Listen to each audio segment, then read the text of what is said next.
Ahora sí, pues muy buenos días.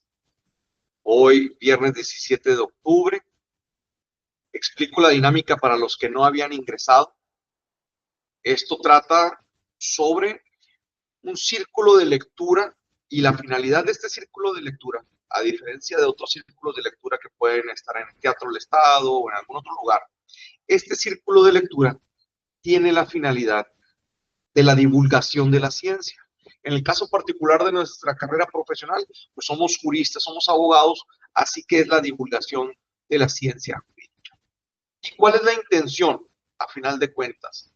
Pues divulgar ciencia jurídica en lo particular, pero al mismo tiempo incorporar al alumnado de la UABC precisamente en estas actividades para la divulgación de la ciencia. Puede ser ciencias, artes y otros aspectos. En este caso en particular es la ciencia jurídica. Seleccioné una obra que su servidor fue coordinador de esta obra colectiva. Es un libro colectivo, no es un libro de un solo autor. Son varios autores, son 38 capítulos. Aquí está. Este libro lo pueden encontrar en la biblioteca de la Facultad de Derecho, también en la Biblioteca Central.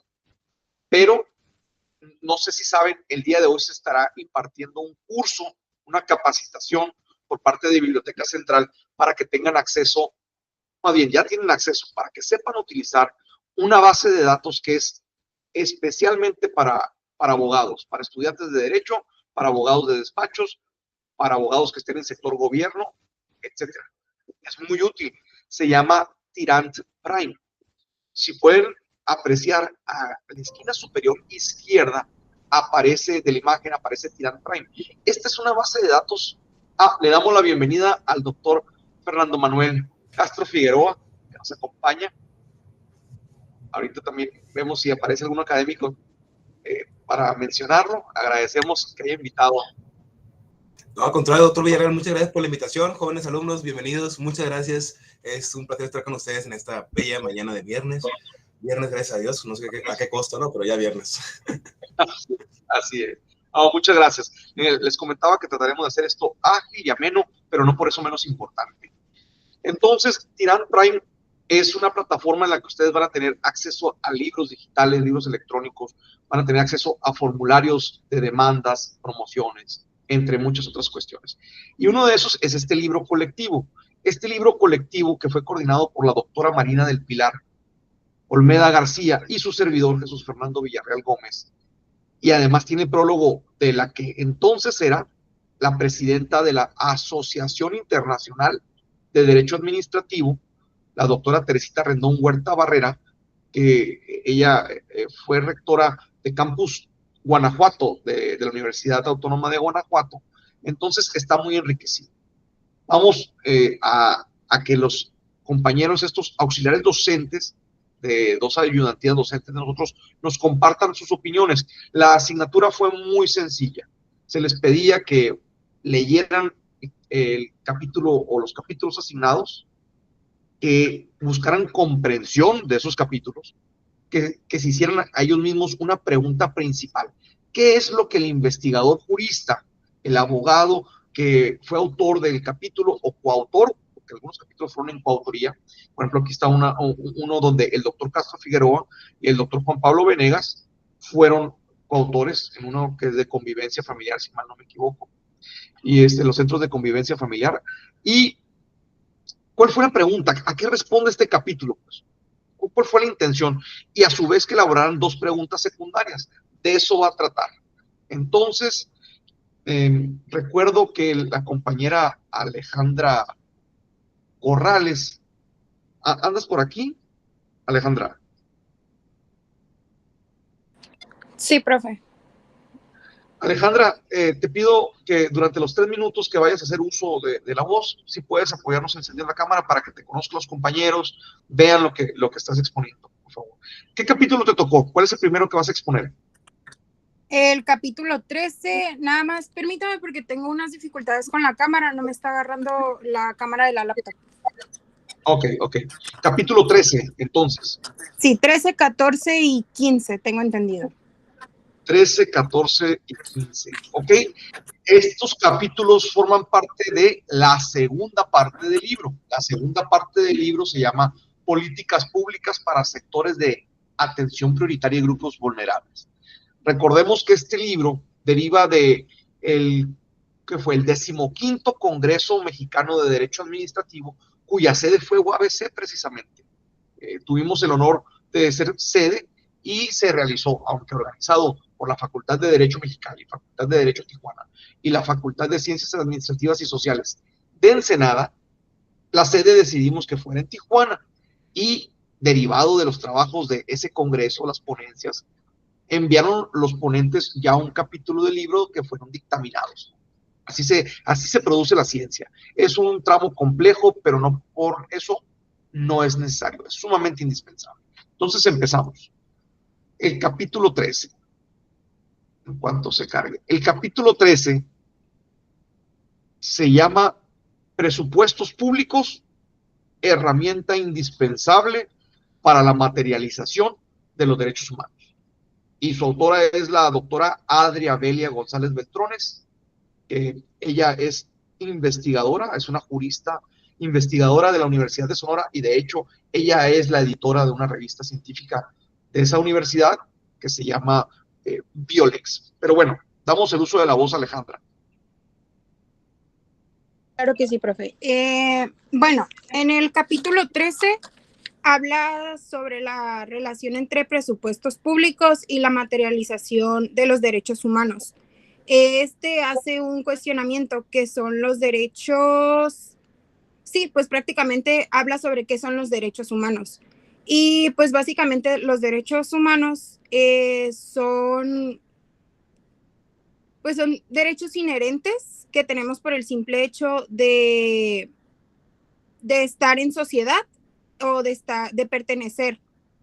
Entonces, esto es con la independencia de diversas preferencias, tanto sexuales o religiosas, sí, prácticamente. Y también hace referencia a derechos fundamentales, que son como el derecho a la vida, o derechos secundarios, que son como los que nos dan valor, que es como la alimentación, la educación, el trabajo, la salud y la libertad. Karen, Alejandra, una pregunta. ¿Y la autora, Adria Belia, qué dice que tiene que ver con los dineros públicos? ¿Sí? ¿Por qué lo vinculan con presupuestos? ¿Cómo? La autora, ¿por qué vincula estos derechos humanos con los presupuestos públicos? Dice que es necesario el presupuesto público para materializar a los derechos humanos. Me agarró en curva, profe, la verdad. O sea, me refiero, el capítulo habla de que son presupuestos públicos y que el presupuesto público se tiene que reconocer con dinero lo que se va a materializar del derecho humano. Por ejemplo, hablabas tú ahorita de la vivienda, ¿no? O de la religión. Sí, de hecho sí. No, hablaba, entonces, pues es que el capítulo se centra más en la materialización como derecho humano. Y pues creo que ya entendí su pregunta.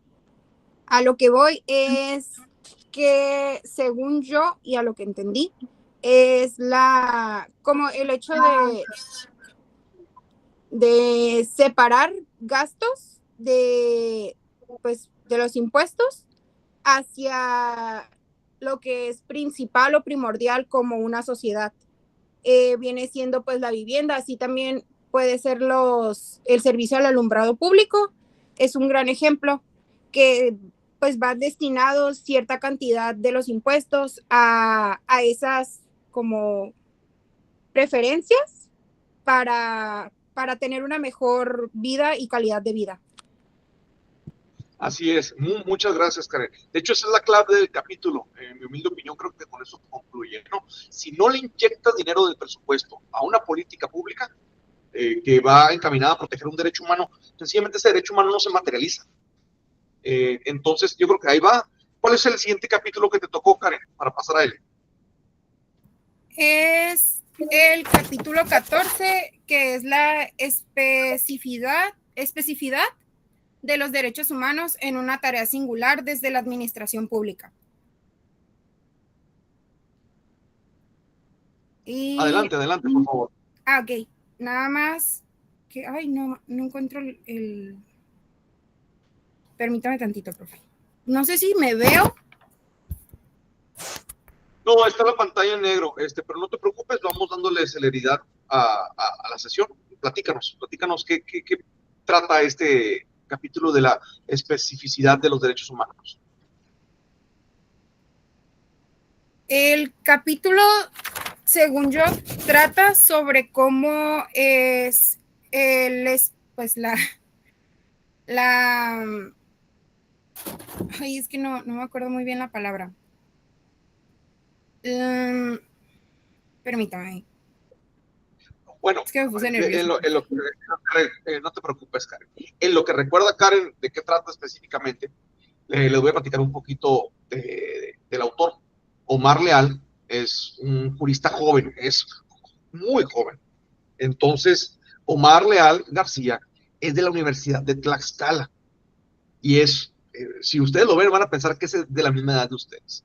Y es muy inteligente y aborda precisamente un tema, en mi opinión, ahorita que estamos en este círculo de lectura, en mi opinión, muy teórico. Es decir, se enfoca en temas filosóficos casi. Y habla también de los derechos humanos, pero dice, si no hacemos una labor de especificar derechos humanos que están medio abstractos, sino ya aterrizarlos a algo más concreto, pues no vamos a poder cumplir con ellos. Y el gobierno, la administración pública, el poder ejecutivo, precisamente esa es su gran tarea, pues, su tarea singular en la administración pública de esta especificidad de los derechos humanos. Pero bien, dejemos que Karen nos platique, a lo mejor ella trae otra opinión. Bueno, a lo que yo entendí, este capítulo habla sobre la gestión que debe de haber en los temas como políticos y acciones del Estado. Tengo entendido que es como las instituciones públicas se adentran en el tema, y es como el hecho de garantizar, respetar, proteger y promover algunos derechos en base a lo que estamos hablando. Y la administración pública tiene que pues en pocas palabras, tiene que respetar ciertos derechos para una mejor vida dentro de una sociedad. No sé si yo lo entendí bien, profe. Ok, muy bien. Pasamos a tu último capítulo. Sé que tienes compromisos y nos vas a abandonar. Pero bueno, ¿cuál es tu último capítulo? Es el 15, ¿verdad? Ah, miren, este capítulo es de alguien de casa, de aquí de la Facultad de Derecho. Este capítulo es de la doctora María Salomé Magaña Martínez. Ustedes saben que además de ser docente, ella es investigadora y en sus líneas de investigación jurídica, ella trae este tema de vivienda y de grupos vulnerables y de migrantes, problema que traemos aquí en Baja California. Entonces, ¿qué nos puedes platicar con tu último capítulo, Karen Alejandra? Bueno, pues el tema es políticas públicas en materia de alojamiento digno para migrantes irregulares en Baja California. Y a lo que yo entendí en el capítulo es que tanto los migrantes como nosotros tenemos derecho a, pues, más que nada ellos, a una, ¿cómo se le dice? Pues a una facilidad y a un buen alojamiento dentro de pues lo que es el Estado, y también que pueden tener acceso a diversas como seguridad y una vivienda digna. También que el gobierno debe de brindarles un alojamiento y que se deben de realizar programas, y acciones para que estos pues migrantes tengan pues facilidad y no se violen sus derechos dentro de un país ajeno al suyo. Muy bien, muy bien. Karen, te agradecemos. Una pregunta ya para que te despidas. ¿Cuál fue de los tres el que te pareció más difícil de entender, de comprender? ¿Y cuál fue de los tres el que más te gustó? Pues en mi opinión, el capítulo 15 me fue un poquito difícil de entender, ya que pues no tenía mucho conocimiento del tema ni de los derechos de los migrantes, por ejemplo, y el que se me hizo mucho más fácil de entender fue el primer capítulo, bueno, el capítulo 3 en este caso, que pues es un tema que ya hemos tocado en diversas clases, al igual que el de los migrantes, pero por ejemplo yo apenas lo estoy viendo.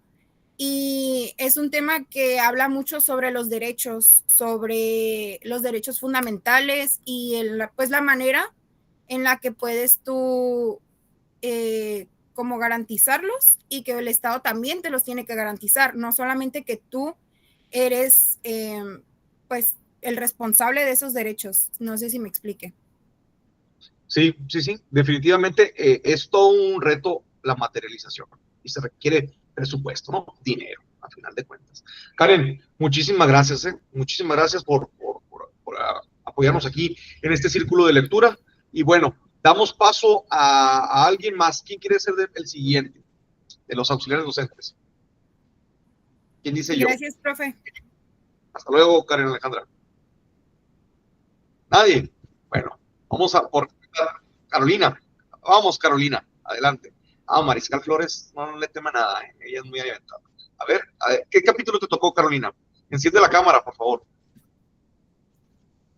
Buenos días, ¿se me escucha? Te escuchas perfectamente.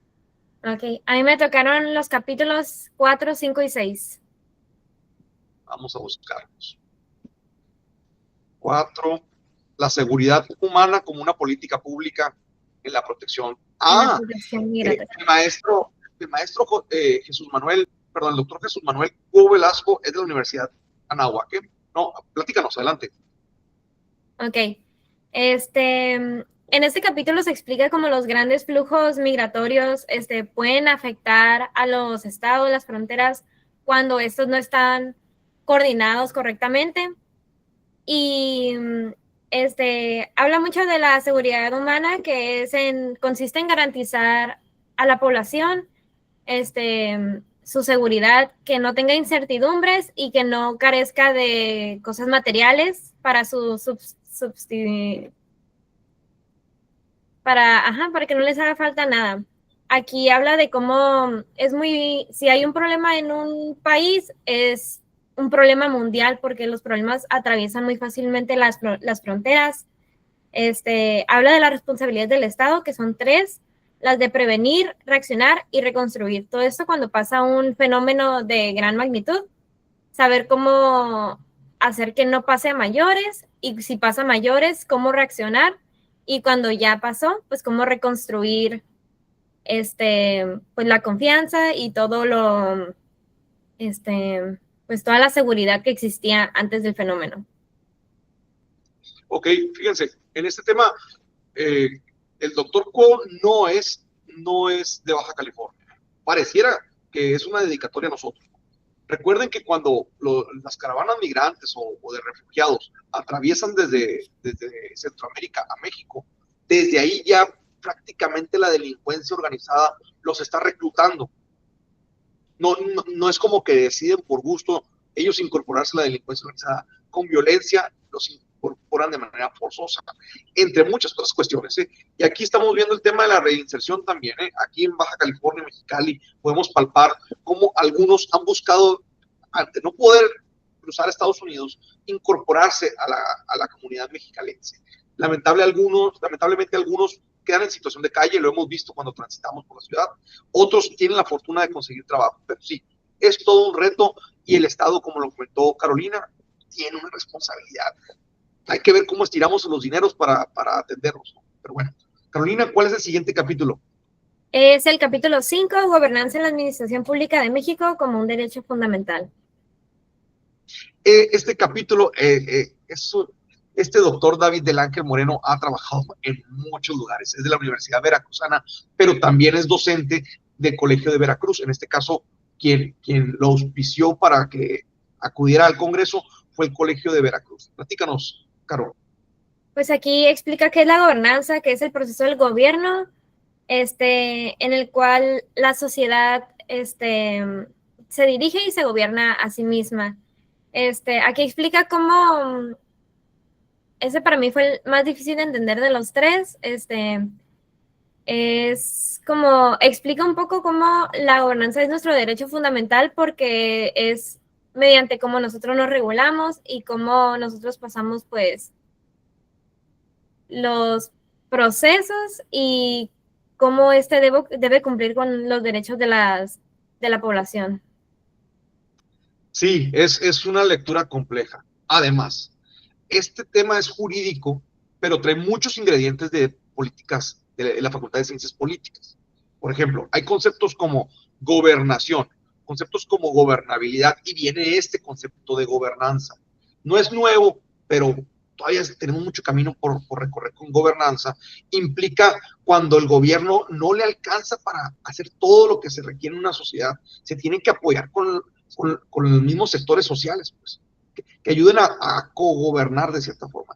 En esto implica, en estos procesos de participación ciudadana, la cogobernanza. Dices que fue la lectura un poquito más compleja de las tres, Caro. Ok, sí. Pasamos, imagino que es el capítulo 6 que sigue. Sí.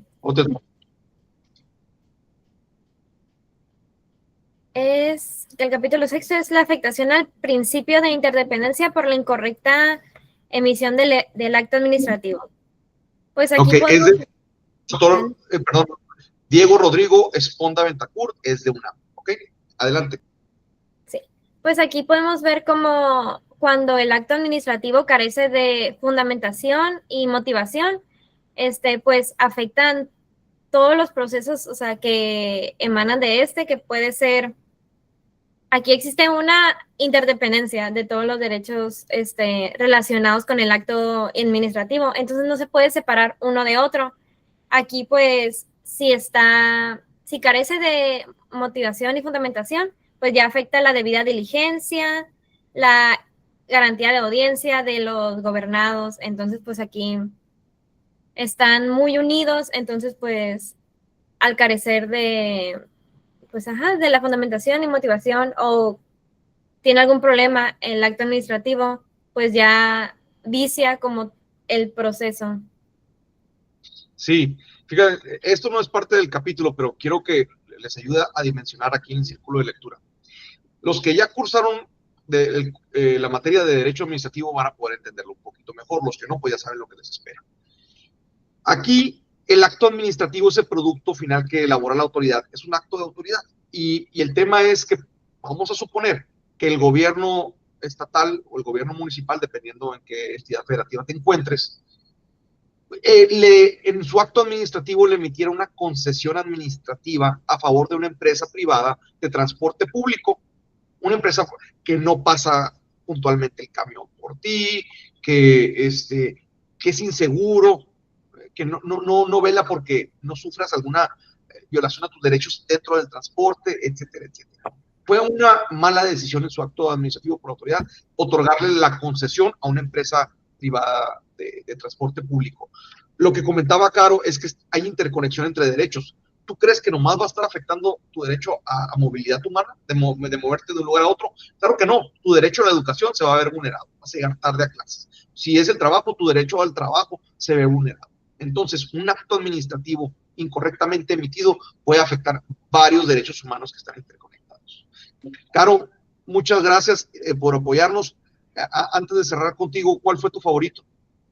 El de la seguridad humana en la protección de política migratoria. Muy bien. Muchas gracias, Caro. A ustedes, gracias. Pasamos, ¿quién le gustaría seguir? Sebastián, adelante, Sebastián. ¿Qué capítulo te tocó el primero? Me tocó los capítulos 16, 17 y 18. 16. Empezamos.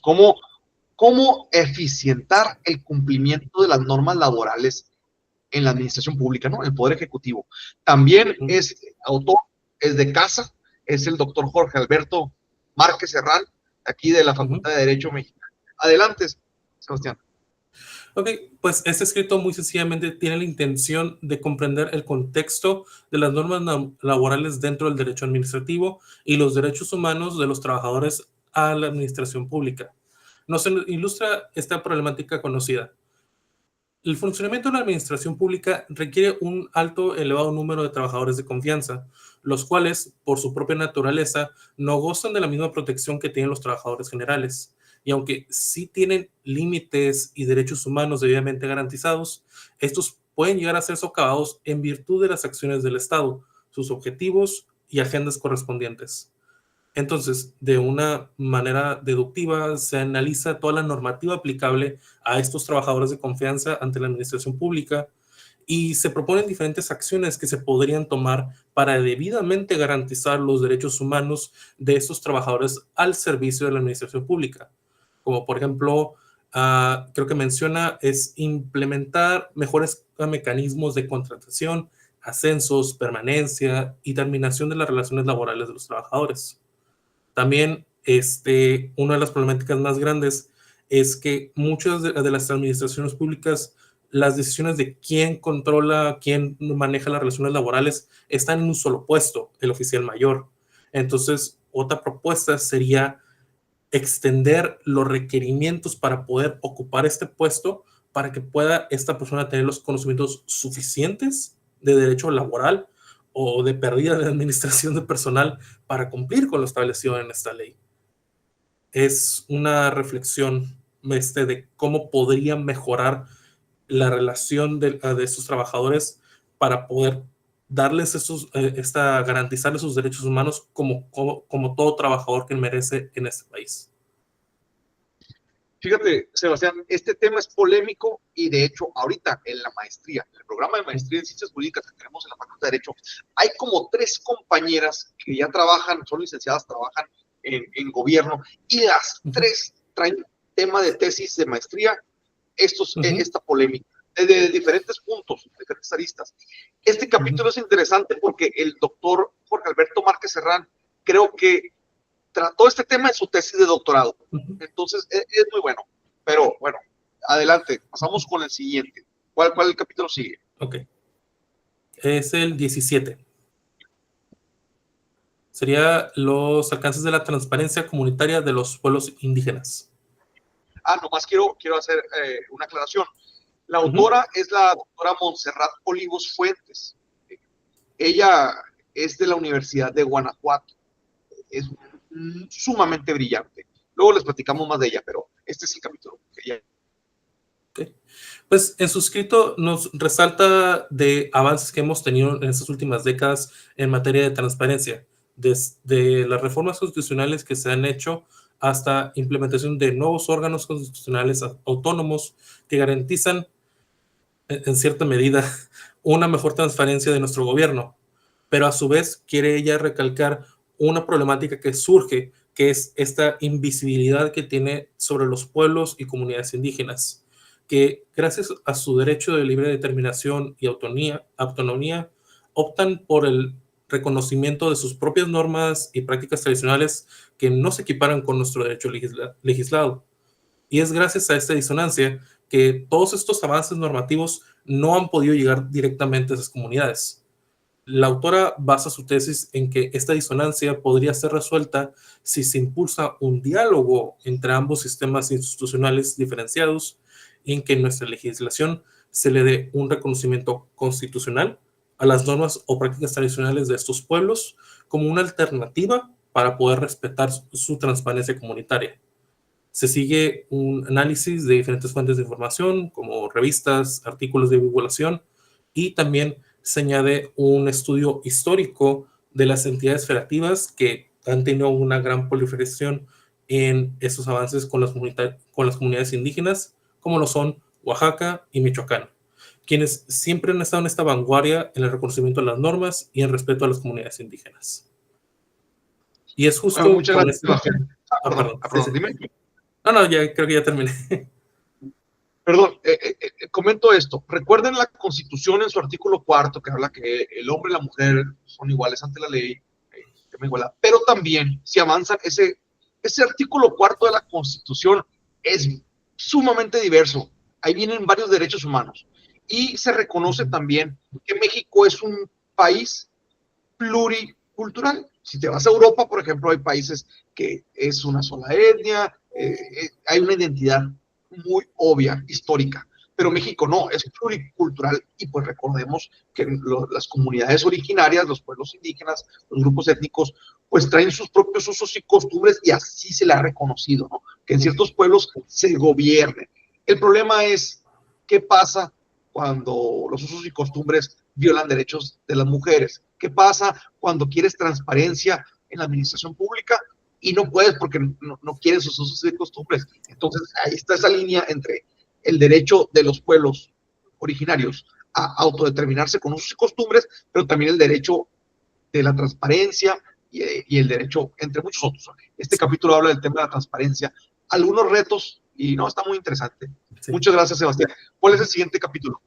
Ok, que es el capítulo 18, es la justicia administrativa en México, con miras en la transmisión para la defensa de los derechos humanos.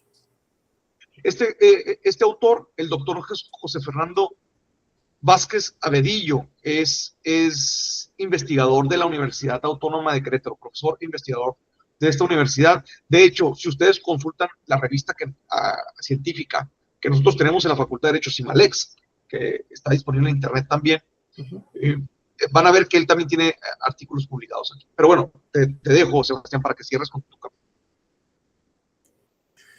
Ok, creo que este es el capítulo que se me hizo un poco más difícil porque empezamos a hablar sobre lo que es el juicio contencioso administrativo. ¿Quién es el que el autor equipara con la justicia administrativa en México? Partimos desde su historia, desde su concepción, y también nos habla de cómo nuestro propio sistema de justicia en materia administrativa tiene relación con un sistema francés de justicia, y que poco a poco, desde su concepción, ha estado evolucionando, cambiando a algo similar a como es el sistema anglosajón, que es un poco más judicialista, y cómo comparando ambos sistemas, cómo ha ido creciendo y con los diferentes cambios que ha tenido México, hemos llegado a construir nuestra propia versión de cómo se da la justicia administrativa en México. Habla de cómo, sí, estas evoluciones han podido ser, cómo se han pasado desde los poderes regentes, de cómo antes estaba en el poder ejecutivo y que ahorita se están tratando de poner en el lado judicial, y cómo se está debatiendo cuál realmente sería la mejor opción para que realmente pueda llegar a la justicia verdadera o accesible para todos. Realmente este capítulo invita a la reflexión de sobre cómo podría mejorar el proceso de la justicia administrativa desde las áreas que compete a su materia hasta el área laboral de los servidores públicos del Estado, un poco haciendo alusión a lo del escrito del capítulo 16. Y sí se me hizo un poco difícil porque apenas estoy viendo ese tema en mi materia de procesal administrativo, entonces sí hay cosas que medio le voy captando y medio todavía no. Muchas gracias, Sebastián, por el esfuerzo. Efectivamente, esta lectura te va a ser difícil si no traes conocimientos previos del derecho procesal administrativo. Claro, si ya leíste este capítulo, no le entendiste muy bien a todo, pero luego te toca la materia, ya vas a recordar, te va a hacer eco este capítulo cuando estés viendo temas de derecho procesal administrativo, del juicio contencioso administrativo. Muy puntualmente lo resumió Sebastián, ¿eh? Dice, a ver, nosotros tomamos el modelo francés. Recuerden que los tribunales de justicia administrativa no pertenecen aquí en México al Poder Judicial, son tribunales administrativos, lo importamos en esta figura de derecho francés. Bueno, nomás para que nos digas, este fue el más difícil para ti, ya por obvias razones que comentaste, pero ¿cuál fue el que más disfrutaste leer? Sí. Creo que el que más disfruté fue el capítulo 16 sobre los servidores públicos y sus derechos humanos laborales, sobre todo porque ahorita yo estoy prestando un servicio ante el SAT, entonces tengo relación con muchos de estos que son trabajadores federales y sí me han compartido un poco de cómo han tenido dificultades y de hecho precisamente ahorita está habiendo un paro laboral al centro del país de esta institución y ahorita estamos teniendo un cierto tipo de cambios y están compartiendo diferentes ideas. Entonces, volver a leerlo esto mientras está pasando todo esto, se me hizo algo muy disfrutable para poderlos entender un poco a ellos que están viviendo esa situación. Que lo que se está haciendo aquí científicamente en un capítulo ya lo ves reflejado en una realidad, ¿verdad? Así es. Bueno, Sebastián, muchísimas gracias. Aquí seguimos. ¿A quién más le gustaría? Gipta Abigail, quisiera que una vez. Perdón, Gipta. Levantó la mano Elodia, Guadalupe. Elodia Guadalupe, adelante.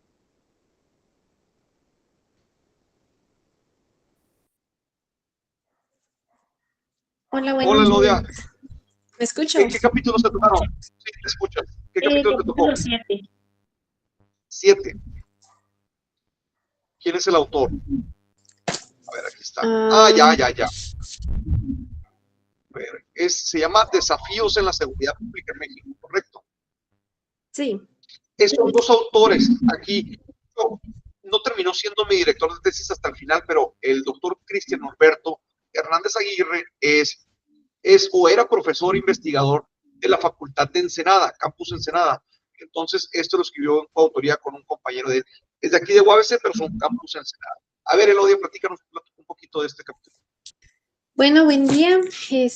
Me tocó el capítulo 7, Desafíos en la Seguridad Pública en México. Me di la oportunidad de poder anotar los puntos más relevantes sin dejar cada sección. Es importante recalcar el mismo concepto del mismo título que menciona que la seguridad pública significa salvaguardar la vida, las libertades, la integridad y patrimonio de las personas, así como la preservación del orden público y la paz social. El capítulo también menciona sobre una comparativa de estrategias entre el gobierno del presidente Felipe Calderón Hinojosa y el gobierno del presidente Andrés Manuel López Obrador. Como ejemplo de sus estrategias, Felipe Calderón impulsó la prevención del delito y la participación social, mientras que el presidente Andrés Manuel López Obrador, una de sus principales estrategias fue erradicar la corrupción y reactivar la procuración de justicia. En el tema de prevención del delito, se desarrollaron varias estrategias. También el presidente Calderón con estrategias frente a la delincuencia organizada. También habla del sexenio de Enrique Peña Nieto, con programas como la Gendarmería Nacional y el Plan de Desarrollo Nacional. Y también a Andrés Manuel López Obrador con la creación de la Guardia Nacional y los programas sociales.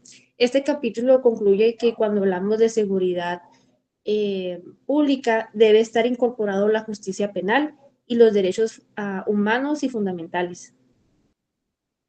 Sí, muy interesante hacer un análisis, porque obviamente todo el mundo tiene su opinión en cuanto a un comentario político, ¿no? De que si tienes ideología por un partido y otro, pero aquí se hace un análisis técnico, científico, jurídico, de esto hizo este sexenio, el otro, y el que entonces estaba. Muchas gracias, pasamos al siguiente entonces. ¿Cuál es? El 8. El capítulo 8, ajá. El 8, el doctor José Pablo Martínez Gil es una persona de lo más amena. Si un día les toca conocerlo, van a reiterar. El capítulo, él se encarga mucho de urbanismo, entonces él es de la Universidad de Guadalajara, de la UDG. Adelante, Lodia. Ok, pues como se mencionó, el capítulo 8, desafíos del urbanismo mexicano y su efecto en el contexto histórico, político, económico, social, jurídico, climático y cultural. En el tema político habla sobre el plan 2019-2024, que el objetivo era erradicar la corrupción del sector público. En el tema económico desglosa resultados de una encuesta nacional sobre la ocupación y empleo y resalta la población económica activa y no activa. En el aspecto social, menciona que el gobierno federal se ha propuesto impulsar un desarrollo regional con el objetivo de lograr mejor distribución de los habitantes. En el aspecto jurídico, sobre el desafío con el urbanismo, es que existen empresas constructoras que prometen plazos de entrega de vivienda y no las cumplen. También habla sobre el aspecto climático, que se clasifica en cálido, templado, seco y frío. Y un dato curioso es que el clima de la República Mexicana está influenciado en gran manera por su posición geográfica. Esta posición es privilegiada y la intensa influencia marítima con sus oleadas de aire húmedo. Y por último, y no menos importante en la cultural, las instituciones académicas que están distribuidas alrededor de toda la República Mexicana son un foco de atracción muy importante para la comunidad estudiantil extranjera.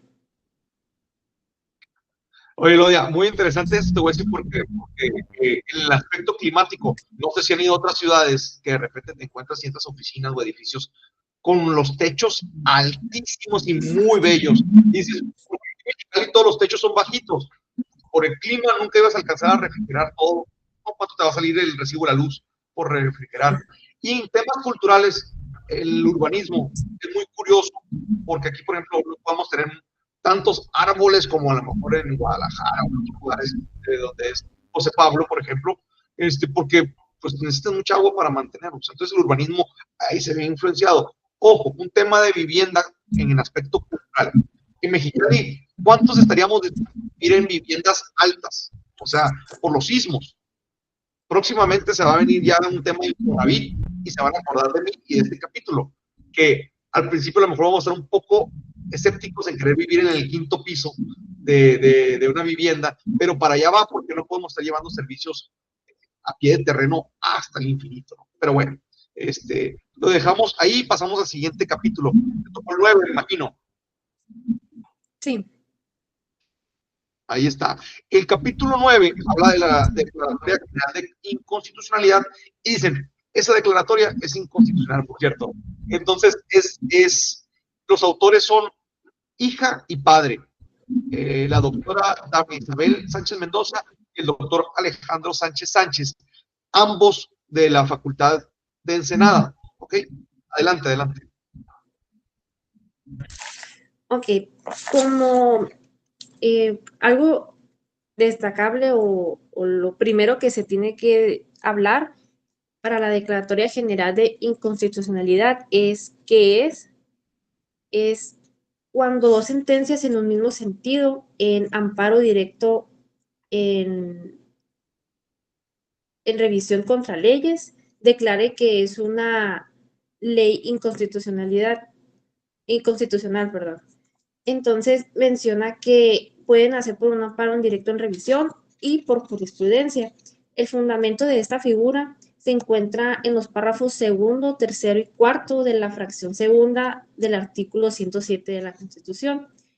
Y la competencia para poder revisar este amparo en revisión le corresponde al pleno o a las salas de la Suprema Corte de Justicia de la Nación.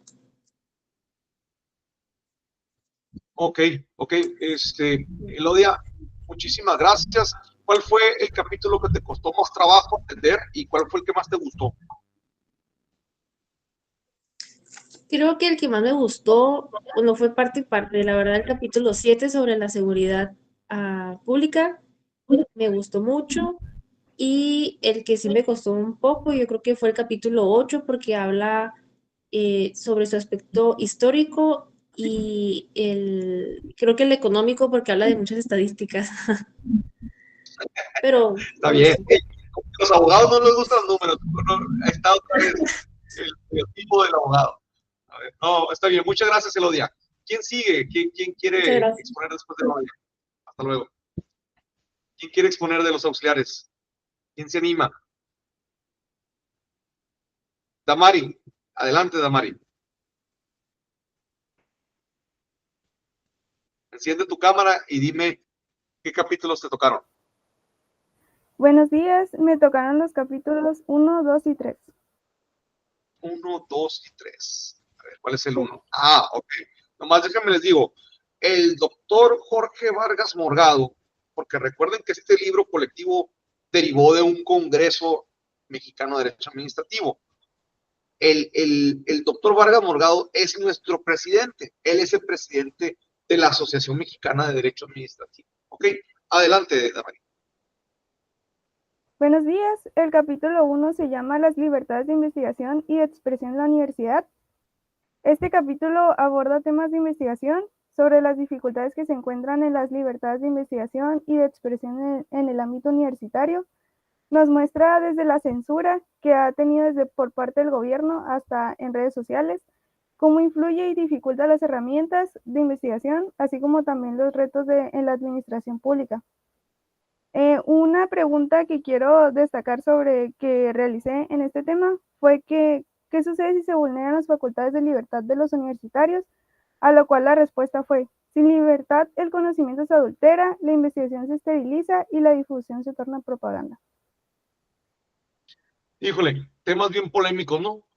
Porque pues hay libertad de cátedra y de los profesores, también obviamente los alumnos tienen derecho, tienes que garantizar la educación superior, tiene que cumplir con ciertos requisitos de educación, pero sí hay libertad de cátedra. Y desde luego, las universidades, cuando vean gobiernos que están censurando universidades, preocúpense. Es un síntoma de, no nomás de México, en cualquier país, de que algo anda mal.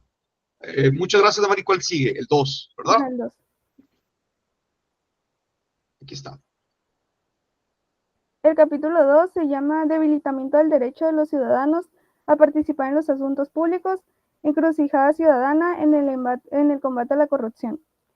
Este capítulo aborda temas sobre grupos vulnerables que requieren atención prioritaria. En este caso, tales son los trabajadores, comunidades originarias y pueblos indígenas.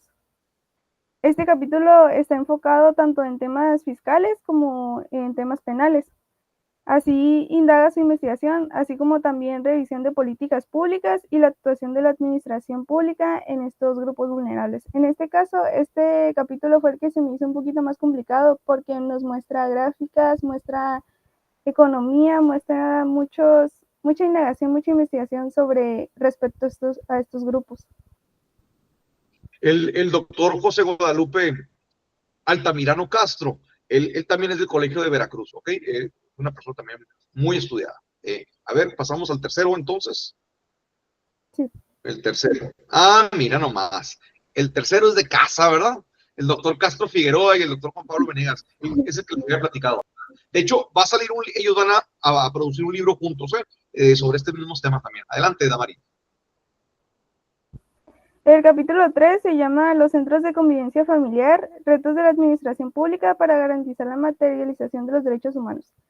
Este capítulo aborda temas de la desigualdad de género, específicamente en la mujer, las reformas en el marco normativo, la discriminación por razón de género, los derechos que se le han sido violentados, así como la protección y atención especializada conforme a estos hechos. Este capítulo fue un poquito más digerible de entender porque está hablando de temas que hemos visto conforme el paso del tiempo y que hemos reiterado muchas veces, como la desigualdad de género conforme a la mujer, y fue el que se me hizo un poquito más práctico y fácil de entender.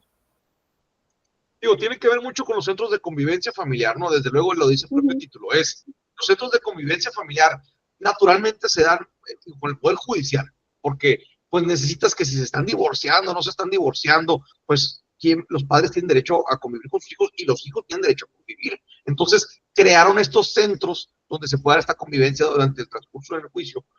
Pero bueno, ya nos dijiste cuál te fue más sencillo de leer, cuál fue más difícil. ¿Cuál de los tres te gustó más? Yo creo que el capítulo 1, que habla sobre la censura, que habla sobre las dificultades que tienen los universitarios como para expresarse libremente. Claro, sí, no, yo también coincido. Digo, los tres temas son importantes, pero ese cuidado por ese tema. Muy bien, muchas gracias, Damari. ¿Quién sigue? ¿Quién quiere? Gipta, te fuiste de Gipta Abigail. ¿Andas por ahí? No, profe, aquí estoy. De una vez, Gipta, para que ya desahogues de tu ronco pecho cuáles fueron las lecturas que te gustaron. ¿Cuál capítulo te tocó?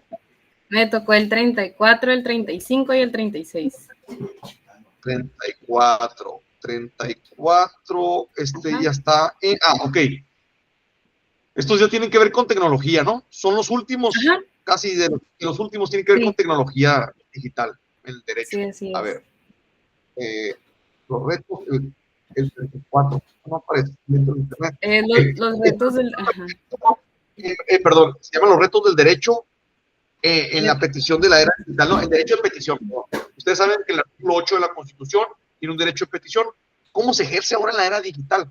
Marco Antonio Contreras Minero, también un investigador jurídico súper joven, y es de la UNAM, muy inteligente. Adelante, Gita. No, pues inicio con, primero que nada, buenos días. Marco Antonio Contreras, pues se enfoca en analizar, ¿verdad?, la transformación y los desafíos que enfrenta en la era digital. Como dijo el maestro, pues el derecho de petición se encuentra consagrado en el artículo 8 de la Constitución, y la lectura nos dice que ha recibido pues diversas interpretaciones, pues. Entonces, dice el autor que la Suprema Corte de Justicia de la Nación hizo una interpretación sobre este derecho en la era digital. Entonces, pues el tribunal resolvió un amparo relacionado con una petición presentada a través de Twitter, donde una persona pues ejercía su derecho de petición a través de esta plataforma.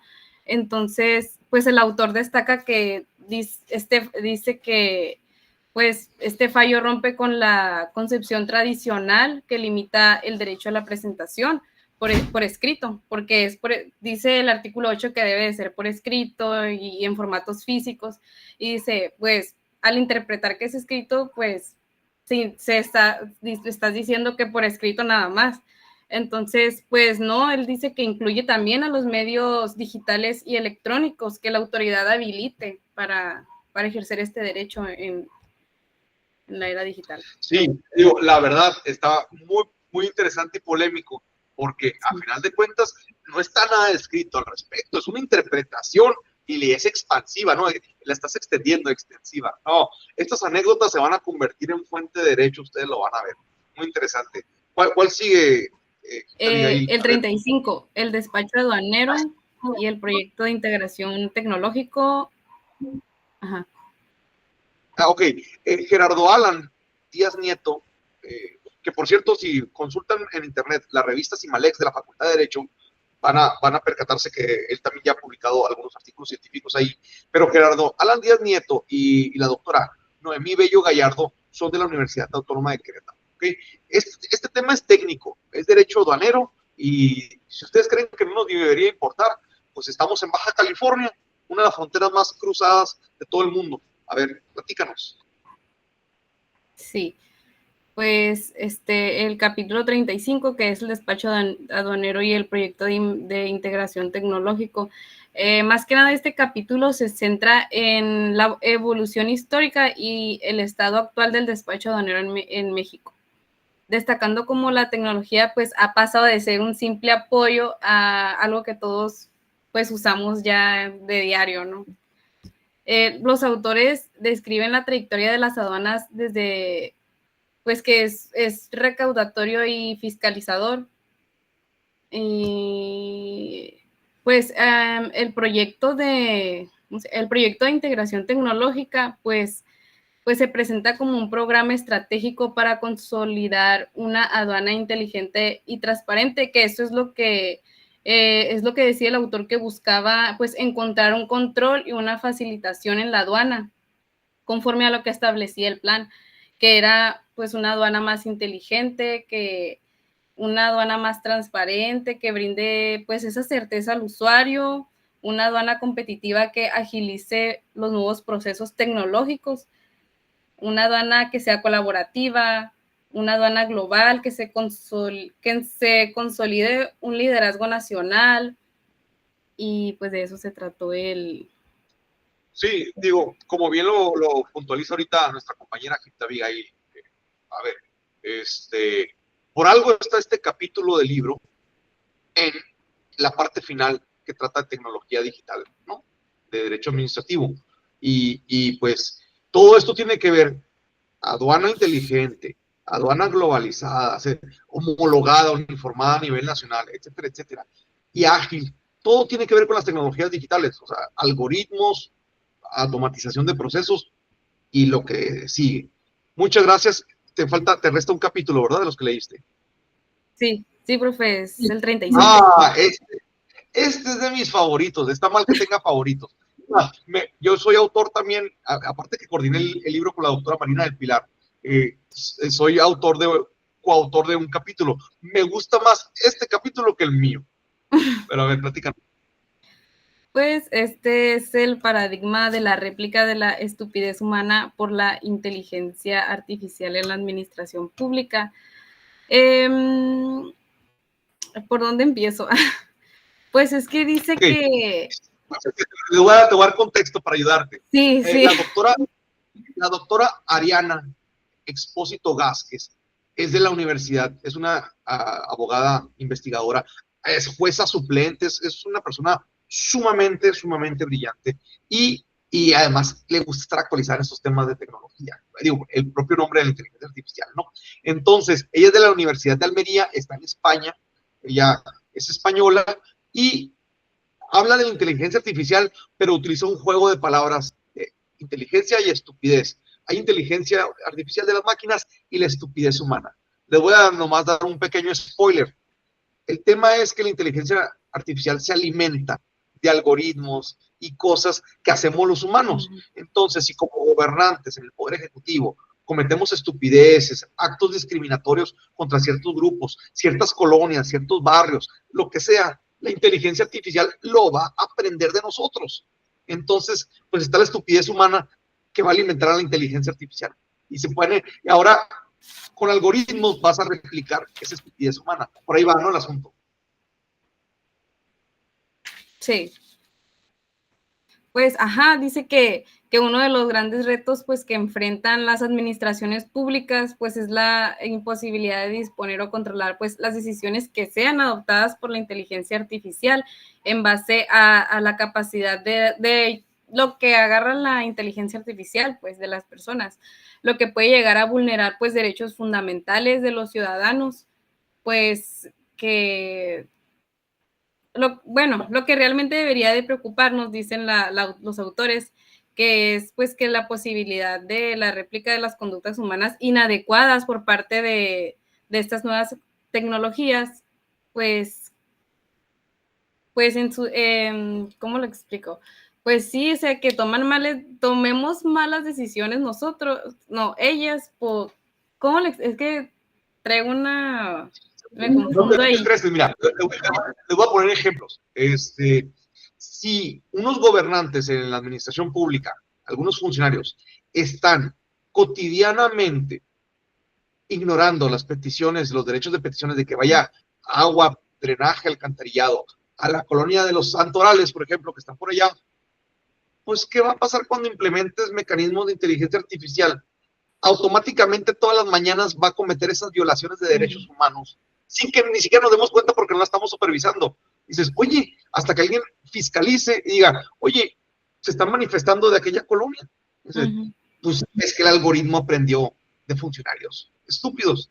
Hacerlo solo.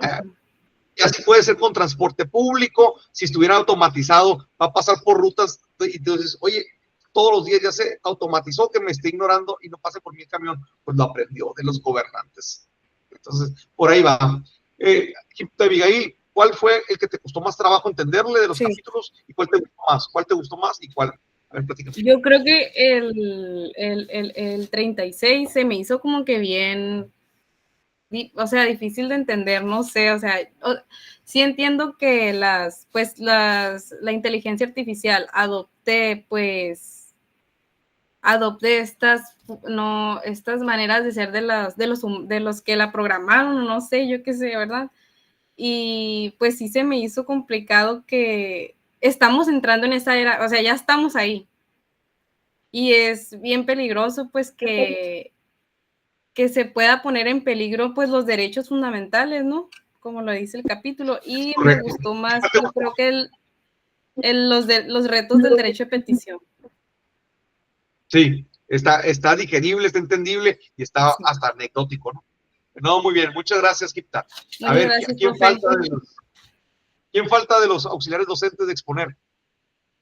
¿Quién falta? Yo sé que faltan varios, pero ¿quién quiere seguir? Luisa Fernanda, adelante.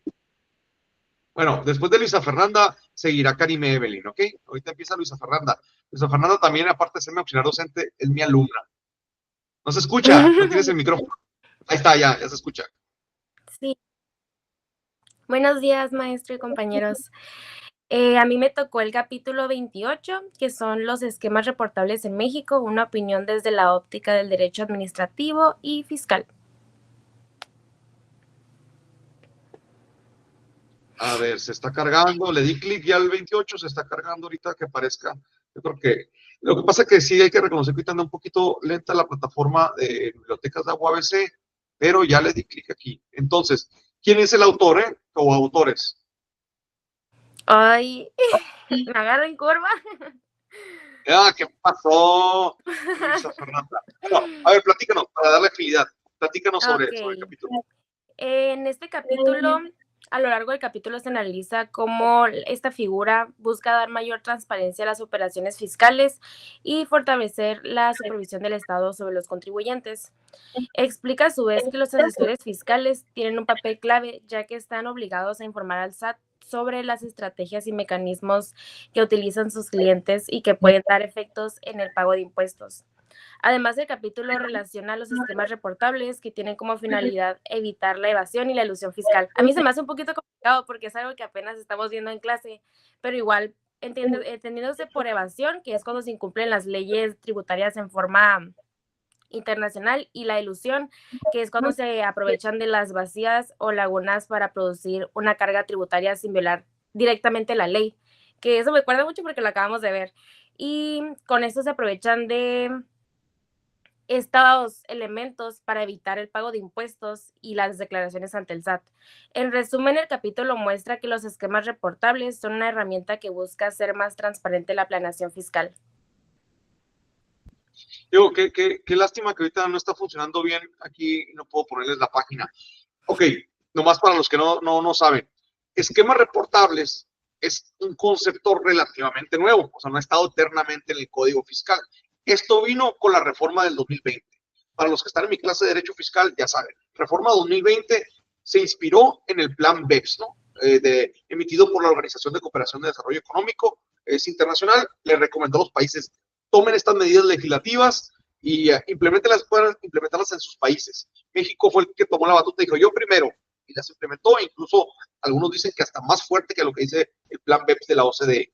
Esquemas reportables no es otra cosa que te obligan ahora a ti como contribuyente o a tu asesor fiscal, de hecho, ya en su defecto, si no lo hace el asesor fiscal, que puede ser un abogado fiscalista o un contador público, a que expliques cuál es tu estrategia fiscal, tu planeación fiscal. Por ejemplo, si vas a pagar menos impuestos porque formulaste una planeación fiscal, está bien, nomás avísame cuál es.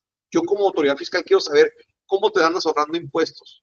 Y antes no estabas obligado. Y ahora sí. Está bien, vas a tener el beneficio fiscal, nomás dime, no hiciste trampa, dime, ¿dónde fue? ¿Cuál fue tu estrategia? De eso se trata. Bueno, siguiente capítulo, Luisa Fernanda. Me tocó el capítulo 29, que está titulado como el sistema de responsabilidad patrimonial del Estado y la dimensión colectiva de la administración pública. ¿Le sigo o...? Sí, síguele porque estoy esperando que se cargue y aquí podemos hablar mucho. A lo largo de este capítulo se explica que este sistema reconoce la responsabilidad del Estado por daños que causa a particulares, debido a la actividad administrativa irregular, que viene siendo también lo mismo que el capítulo 28, porque habla igual sobre la administración, la evasión de impuestos, pero un poquito más. A mí se me hace un poco más fácil este capítulo de entender que el pasado. La verdad, el pasado a mí se me hizo mucho más complicado. Y el texto también detalla los requisitos de la procedibilidad que deben cumplirse para que proceda la reclamación, entre los que se encuentran la antijuricidad, la efectividad, la evaluabilidad y la individualidad del daño. Además, se señala que la reclamación es el elemento esencial para la eficacia del sistema, ya que debe presentarse ante la dependencia presuntamente responsable, siguiendo lo que establece la Ley de Procedimientos Administrativos. Este capítulo trata más sobre las leyes tributarias aplicables para hacer efectivo esta misma responsabilidad y la actuación de la aplicación de los impuestos. Y ya. Sí, digo, responsabilidad patrimonial del Estado conlleva que el Estado responda, ¿no? Pero bueno, este capítulo, de hecho, es de la doctora Alina del Carmen Nettel. Ella forma parte de nuestro comité editorial de la revista Simalex aquí de la Facultad de Derecho, y ella es de la Universidad de Querétaro, Autónoma de Querétaro, también junto con José García Hernández. Muy bien, ¿cuál sigue? ¿El 30? Sí, el 30. La cultura de la paz, la legalidad y una propuesta para la aplicación del sistema educativo. Ay, se está tardando en cargar. ¿Te La acuerdas verdad, quién fue que? ese es mi favorito. Ese es mi favorito y más fácil de comprender porque trata algo más sobre lo que podemos llegar a percibir y la importancia de establecer estos conocimientos a través de la educación. Este capítulo es de casa, ya con razón se me hacía familiar el título. La doctora Marina del Pilar, el doctor Sergio Gilberto Capito, la doctora Elsa Jesús, que creo que es de la Facultad de Ciencias Humanas, es ella, y la doctora Irma Alicia González, no me acuerdo de qué facultad, pero también es de UABC. Y sí, Cultura de la Paz, ahorita lo traemos en boga. A ver, platícanos brevemente. Ok, en este capítulo se analiza cómo se puede implementar la cultura de la paz y la legalidad en las escuelas, principalmente transformando los objetos y los alcances educativos que tienen, pues, para enseñar y adaptarlos para los contextos educativos diversos. El capítulo explica que la cultura de la paz está estrechamente relacionada con la cultura de la legalidad, ya que esta última forma parte de la primera como elemento fundamental del orden jurídico, que es promover el respeto y la aplicación de las normas, que es lo mismo como, yo lo relaciono mucho con lo que vemos en clase porque es algo que se debe implementar continuamente para que sean conscientes de la promoción y la respetación de las leyes. También se mencionan las corrientes de derecho administrativo, las cuales se consideran al derecho como un mecanismo de coordinación social orientado a fomentar las conductas basadas en la obediencia y la convivencia pacífica. Yo digo que en resumen todo el capítulo propone fortalecer la educación desde los valores para fomentar a los ciudadanos comprometidos con la paz, la justicia y el cumplimiento de la ley. Sí, mira, la verdad es un tema bien importante. A mí me da tristeza a veces que veo que los alumnos de la facultad se andan peleando en redes sociales y violencia digital y todo eso.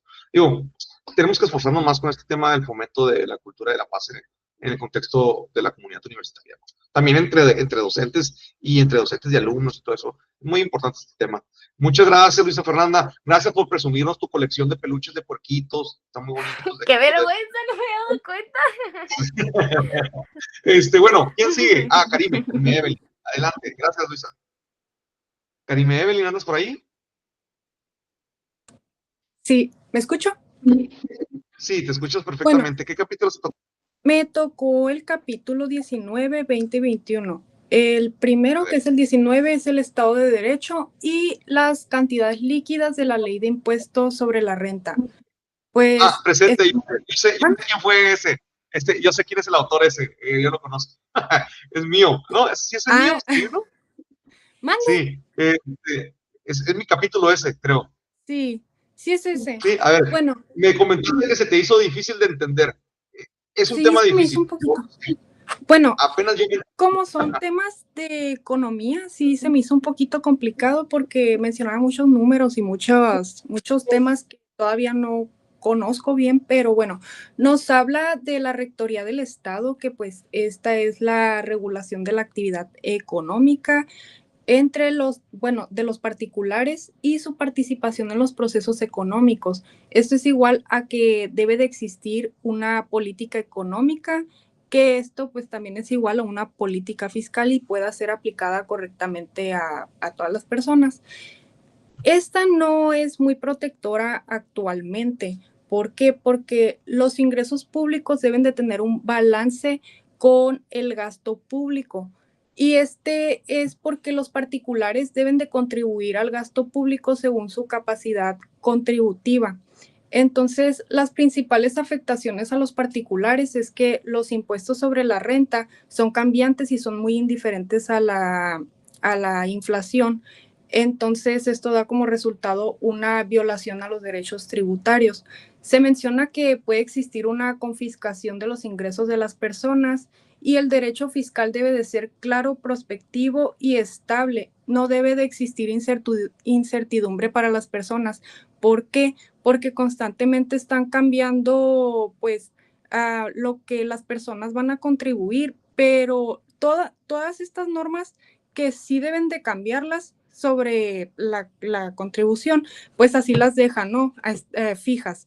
Y viceversa, pues hay otras que sí las están cambiando constantemente sin pensar en la afectación colateral que pueden tener las personas.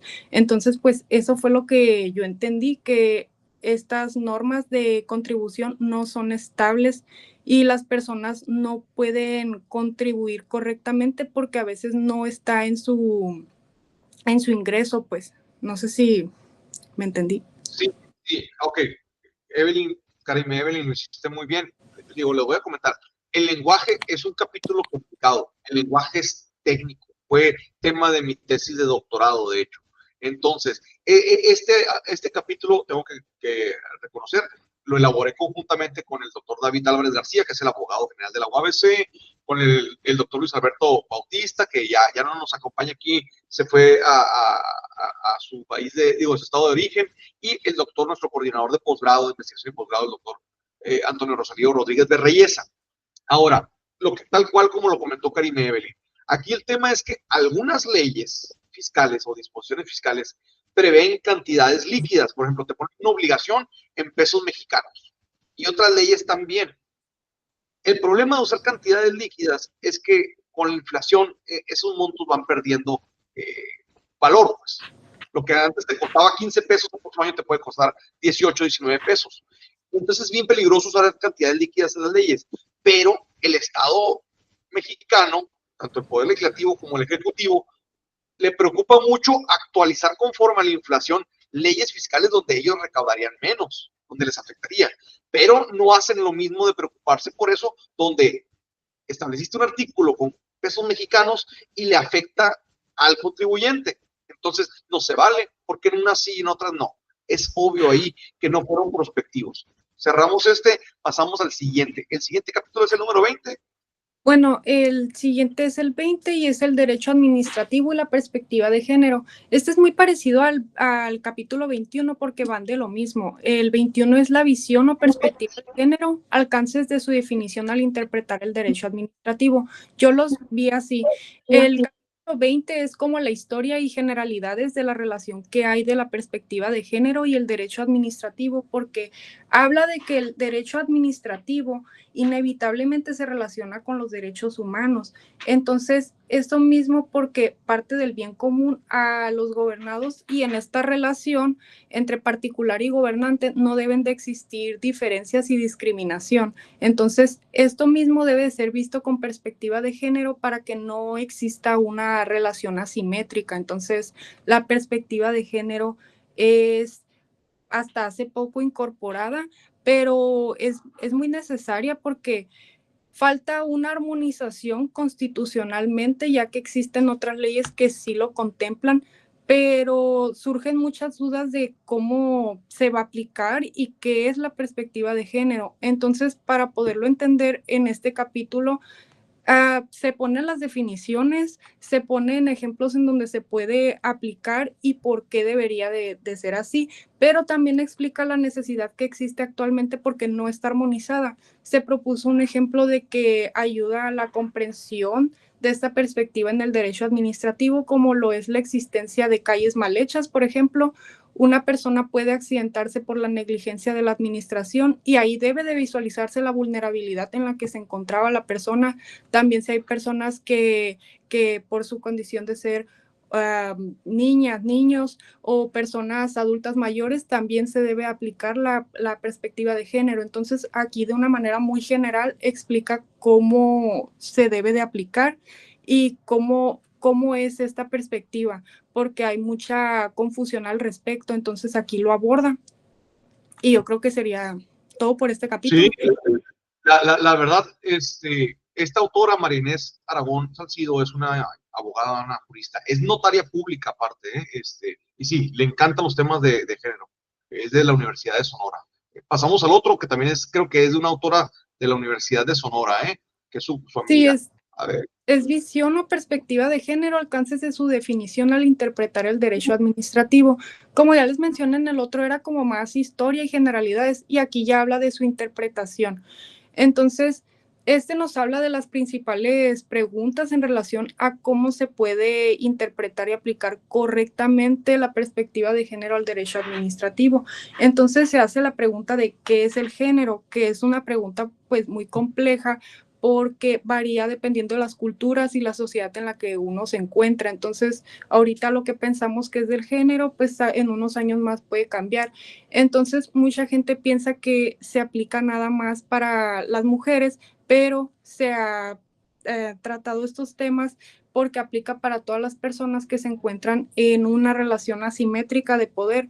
Entonces, esta perspectiva de género, pues que fue incorporada en el 2003 en la Ley para Igualdad entre Hombres y Mujeres, y que ya les mencioné que todavía no está armonizada constitucionalmente, genera que al momento de crear, interpretar y aplicar la perspectiva de género, tenga como objetivo atender correctamente estas relaciones asimétricas en la administración pública. Entonces, se deberá de tomar en cuenta la no discriminación. No recuerdo si fue en el capítulo 21 o en el 20 que mencionaban que en el artículo cuarto constitucional pues se agrega esta igualdad entre el hombre y la mujer, pero pues sigue habiendo incertidumbre sobre este tema porque pues en conclusión existe perspectiva de género no completamente armonizada y siguen existiendo dudas en cuanto a su aplicación y qué es la perspectiva de género. Entonces, pues esto trata este capítulo y también el otro, el 20. Yo creo que es todo. Sí, Karime, Evelyn, muchas gracias por tu presentación. Y es cierto, tal cual es lo que sucede con los derechos progresivos. Los conceptualizas o los defines, pero como son progresivos, evolucionan y al rato va a comprender más conceptos que el que originalmente habías definido en el 2003, 2004, ¿no? Por ejemplo. Muchas gracias, Karime, Evelyn. ¿Quién más sigue? Carla Joana, sé que andabas con tus tiempos ajustados. ¿Estás ahí? Carla Salazar Galaviz. ¿Te gustaría ser tú la siguiente? Sí, está bien. Adelante, Carla Joana. Enciende tu cámara y dime cuáles son los capítulos, por favor, que Sí. te correspondieron. Ok. Buenas tardes, me tocó a mí los capítulos 22, 23 y 24.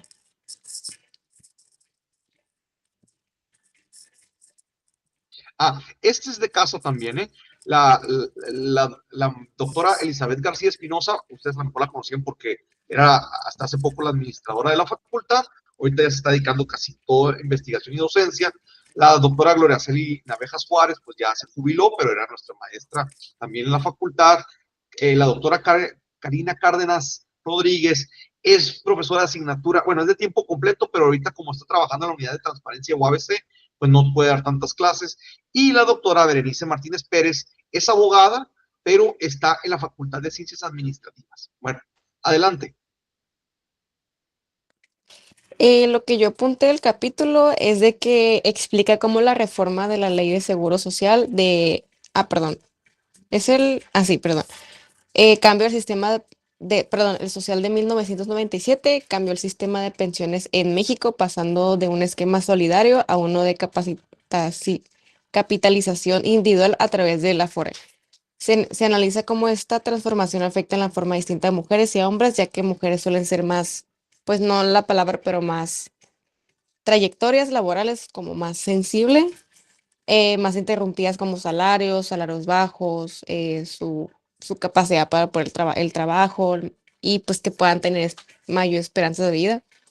Todo esto que genera que reciban pensiones más bajas, además estudia la brecha de género en el ahorro y tal como las condiciones laborales que impactan el monto acumulando y sus principales factores es cómo afecta en la edad y en su retiro y en las cotizaciones hacia la discriminación por el ser mujer.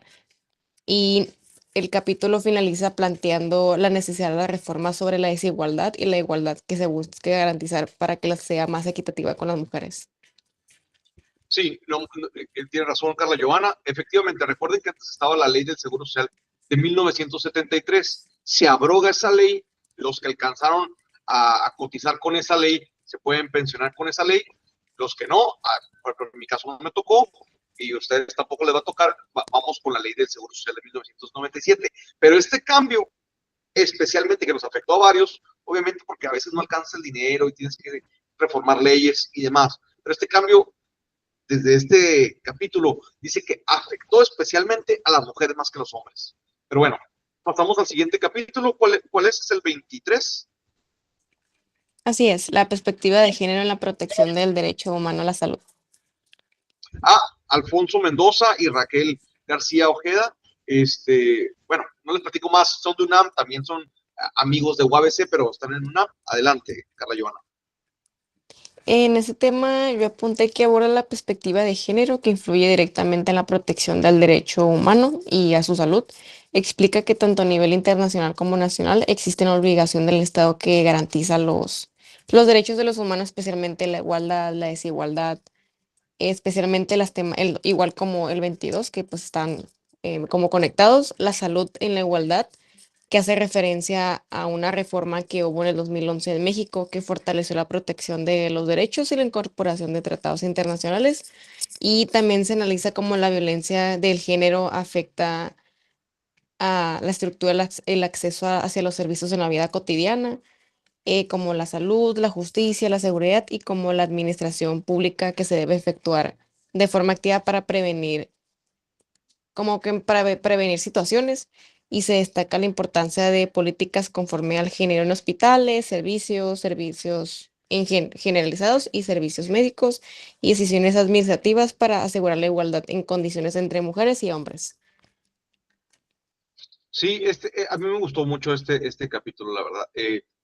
Todos estos, se dieron cuenta, tanto los de Karime Evelyn como los de Carla Joana, están en la parte del libro que tiene que ver con equidad de género. ¿Te falta todavía uno o ya con ese terminaste? Me falta el 24. El 24. Sí, del doctor Gonzalo Armienta Hernández. Él es de la Universidad Autónoma de Sinaloa. Creo que también es notario público él, a su vez. A ver, platícanos de este. Este capítulo fue un poquito más largo y yo como anoté puntos esenciales en los años, que el capítulo analiza el federalismo como una forma de organización pública que distribuye competencias entre distintos niveles de gobierno, buscando su equilibrio entre la unidad y autonomía. Su origen se remontaba en los estados de Estados Unidos de América en 1787 y llegó a México en 1824.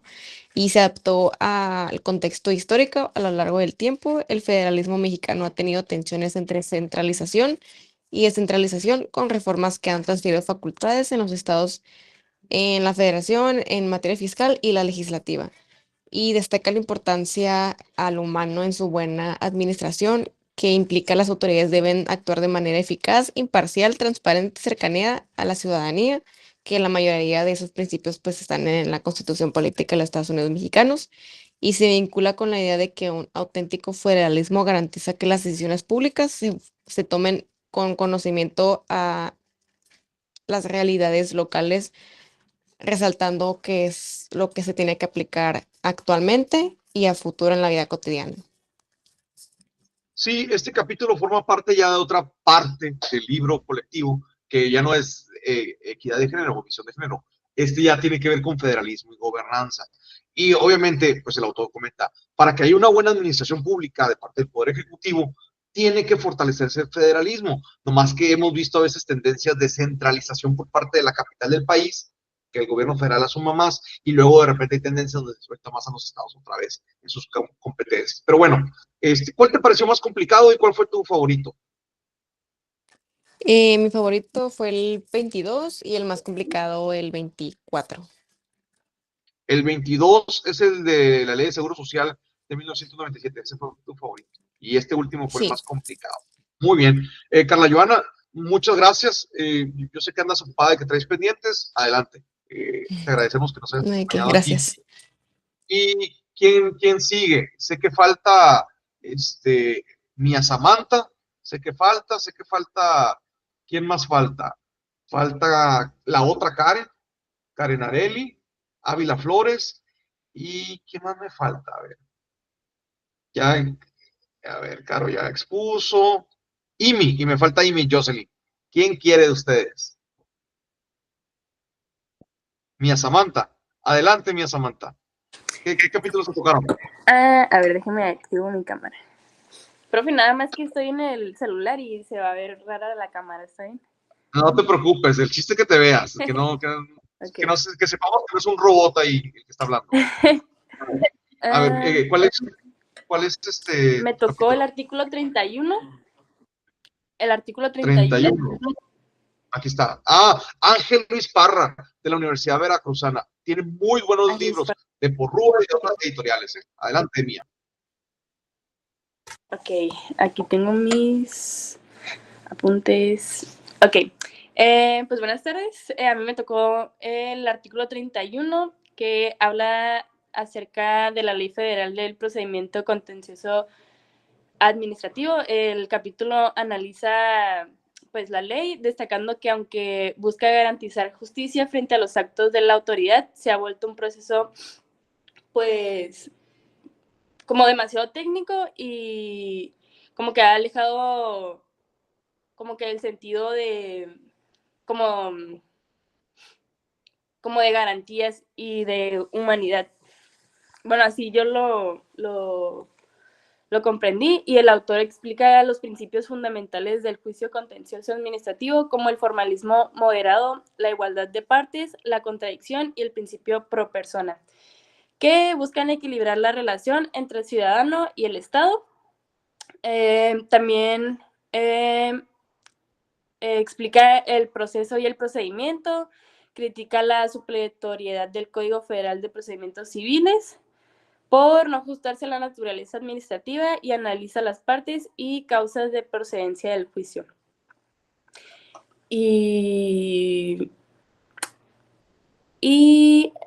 A ver, es que se me revolvió aquí. Ok. Y también habla de que es necesario reformar la ley para hacerla más clara, accesible y verdaderamente, pues, ya sea pues más enfocada hacia la protección de derechos humanos y pues justicia administrativa. Y pues, Ok, aquí quiero comentarles algo. Digo, ya ven que Mía Samantha maneja temas, nomás que es mi alumna también, aparte de ser mi auxiliar docente, mi alumna en la asignatura de Derecho Fiscal, fue mi alumna en mi asignatura de Derecho Administrativo. Si ven que de repente estos temas no se dominan cabalmente, aunque sí se nota que lo estudió, es porque este tema apenas ella lo va a ver en el próximo semestre en su clase de Derecho Procesal Administrativo. Así que, pues te felicito porque le entendiste y sí, es un tema que todavía... justo este capítulo para mí fue el más difícil. Sí, es que lo vas a ver, estos temas los vas a, cuando estés en el próximo semestre, en séptimo semestre, estés llevando Derecho Procesal Administrativo, te vas a acordar de lo que se refiere este autor. ¿Ok? Sí. A ver, entonces pasamos al siguiente. Ok, el siguiente es el capítulo 32, que tiene de título La adecuación del procedimiento administrativo al derecho a la buena administración en el estado de Oaxaca, y la autora es Nelly Ruiz Flores. En el capítulo pues se habla del procedimiento administrativo que debe ajustarse pues al derecho de la buena administración pública. Exactamente en el estado de Oaxaca. La autora también explica que la administración pública moderna ya no debe centrarse solo en el interés del Estado, sino en servir al ciudadano y garantizar sus derechos humanos. También destaca la buena administración implica que las autoridades actúen con legalidad, objetividad, equidad, eficiencia y transparencia, orientando todas sus decisiones al bienestar general. También se mencionan los derechos que derivan de este principio, como el derecho a ser escuchado, recibir servicios públicos de calidad, conocer el estado de los procedimientos y obtener respuestas en plazos pues razonables. Y también menciona que en Oaxaca este derecho está reconocido pues en la Ley de Procedimiento y Justicia Administrativa, que regulan cómo deben actuar las autoridades estatales y municipales para asegurar una gestión pública, responsable y humana.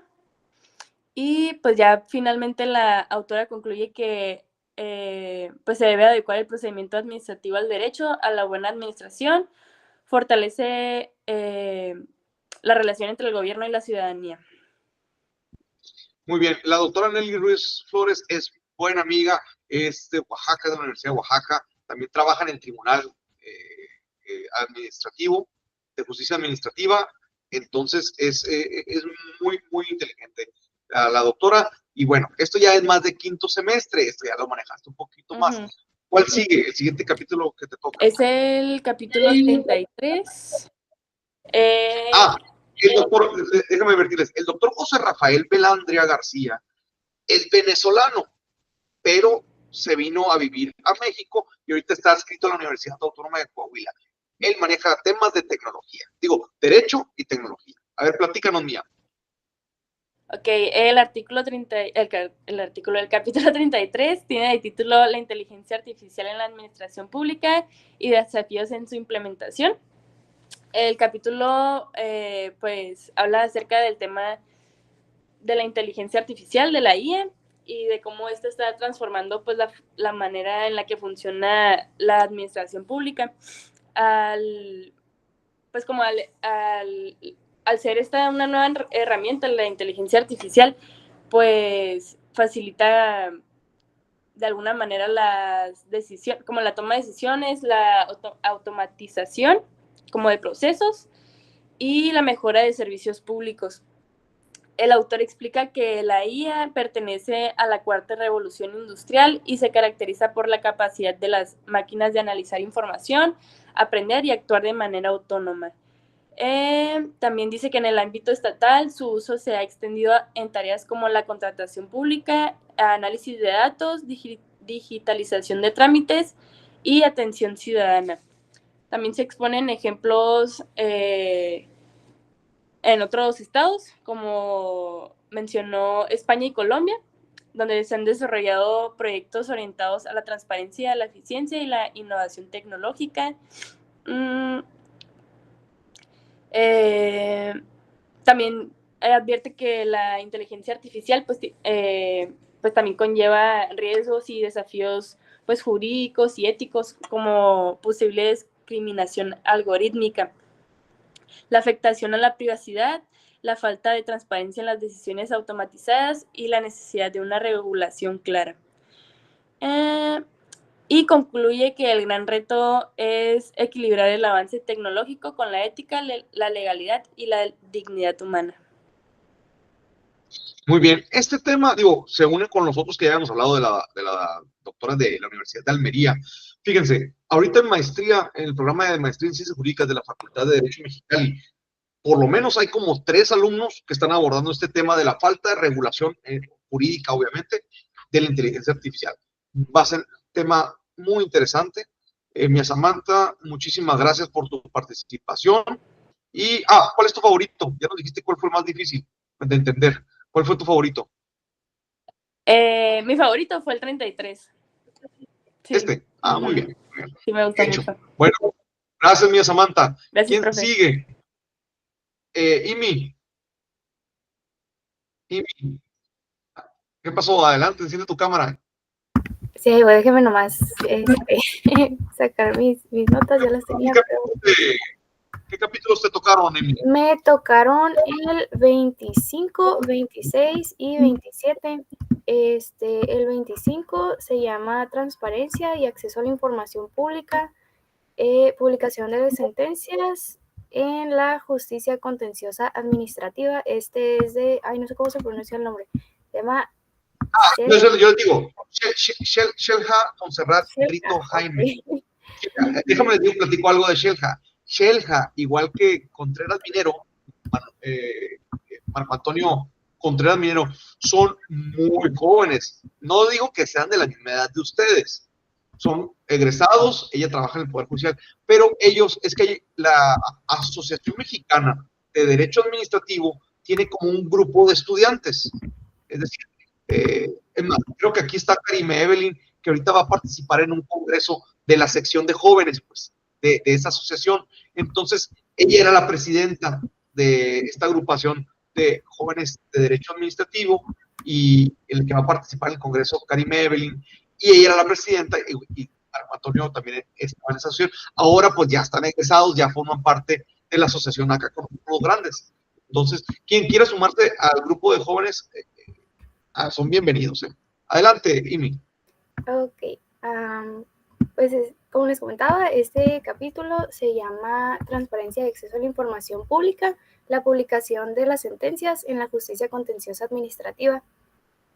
Primeramente se nos plantea pues que la transparencia y el acceso a la información pública son derechos que garantizan que pues todas las personas, los ciudadanos, puedan conocer de los procesos que se llevan a cabo en el gobierno, cómo actúan las autoridades y pues en qué se utilizan los recursos públicos y pues demás temas de interés ciudadano. Se nos menciona también que hay 3 momentos de actuación en los que los poderes judiciales manejan la información. El primero es la integración del expediente en los casos judiciales, también en la emisión de la sentencia y en la realización de notificaciones. Más adelante se nos menciona la importancia de que estas sentencias tienen que ir acompañadas de políticas públicas.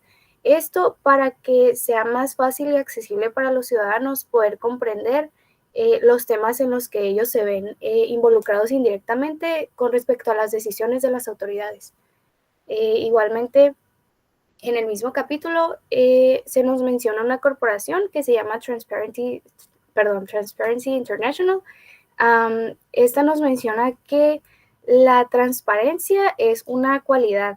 Eso me llamó mucho la atención porque nos dice que es una cualidad ya sea del gobierno, de las empresas, incluso de las personas, de ser abiertos acerca de la información de sí mismos. Pues, también pues, nos dice que pues, debe de ser abierto en la divulgación de la información pública, las normas, los planes y los procesos y acciones que puedan tener involucradas a las demás personas.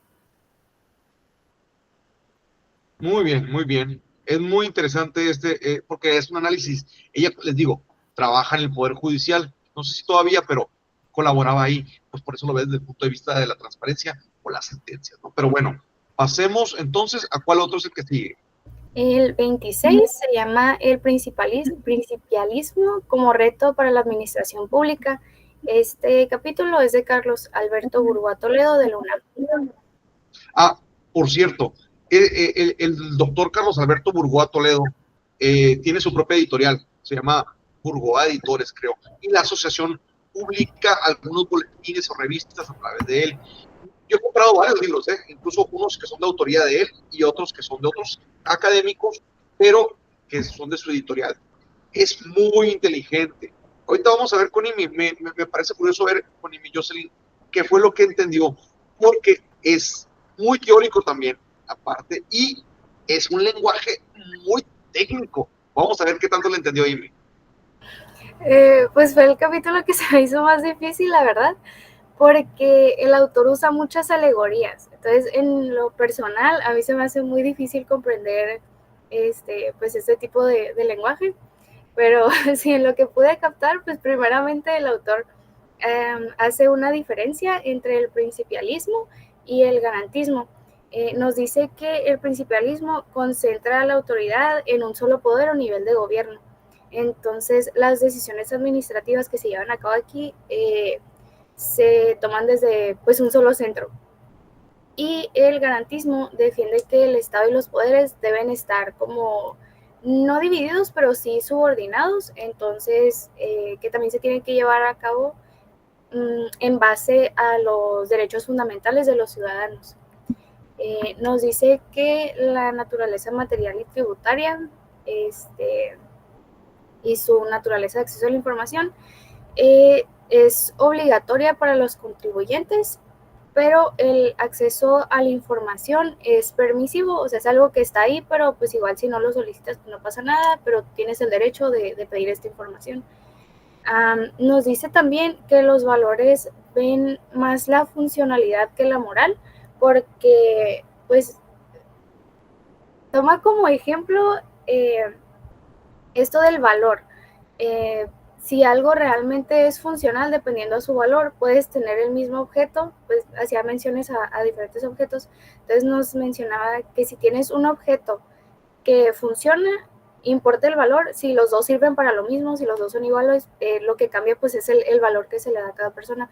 Entonces nos menciona si la normativa funciona o no y si eso pues tiene que ver con la moral. Entonces nos dice que pues se tiene que ver desde ese punto de si sirve o no, independientemente del valor que tenga la norma o cómo lo consideren las personas, porque pues lo que importa pues es el orden a final de cuentas. También nos dice que los intereses públicos se dividen en dos formas. Estos son los intereses públicos generales, que pues atienden las ramas del derecho, y también están los intereses públicos específicos, que es como ya más específico a ciertas ramas. Muy bien, muy bien. Es muy profunda esta lectura, la verdad. A ver, entonces te falta un capítulo, ¿verdad? Sí, el 27 se llama Propuestas de mejora al Instituto de Transparencia, Acceso a la Información Pública y Propuestas de Datos Personales en el estado de Baja California. Bueno, quiero hacer un paréntesis nomás en esta lectura, Ya está fuera de contexto. Digo, les comento por qué. El doctor Concepción Montiel, antes estaba en la Facultad de Políticas de aquí en Mexicali, de la UABC, ahora está en la Facultad de Campus Ensenada, y junto con el doctor Luis Carlos Castro Vizcarra, que hasta hace unos días todavía era el comisionado presidente del Instituto de Transparencia de Baja California, pues ya desapareció con la reforma constitucional. Hace escasos días desapareció el instituto, como ha ido desapareciendo en todas las entidades federativas, ¿no? Como fue también en la desaparición del Instituto Nacional de Transparencia. Ellos traían propuestas de mejora, pero bueno, ya sabemos que ya esto no va a aplicar tal cual, pero por lo menos por la nostalgia, Amy, ¿de qué trataba? Pues en este supuesto de que hubiera continuado, pues los autores de este capítulo colaborativo nos hablaban de incrementar la eficacia y la búsqueda de mejora del Instituto de Transparencia, replicando, pues, o sea, iniciando lo decían en Baja California y después lo querían replicar en los demás estados, para así, pues, hacer como una red que, pues, cubriera, pues ya la federación. Estoy implementando un enfoque de gestión de resultados, pues, o sea, yo me lo imagino haciendo como que, por así decir, prueba y error, o como Cáliz aquí en Baja California, a ver si funcionaba, y ya después, como se decía anteriormente, irlo implementando a las demás entidades federativas. También usando un enfoque de gobierno abierto, pues para, pues como se menciona, pues ser más transparente, darle más información a las personas, y pues así que las personas pudieran tener más conocimiento, más certeza y seguridad de pues qué procesos se estaban llevando a cabo en el estado. Nos mencionaba 3 propuestas, esta haciendo evaluación y rediseño institucional para pues rellenar todos esos huecos que hubiera, esas lagunas, y pues cualquier espacio que no se hubiera tratado todavía. También lineamientos legales, nos hablaba de hacer como una normativa en el que fuera pues ya obligatorio para las instituciones, no tanto como cuando las personas solicitaran la información, sino que ellos no tuvieran hueco para tener algo como escondido, por así decirlo.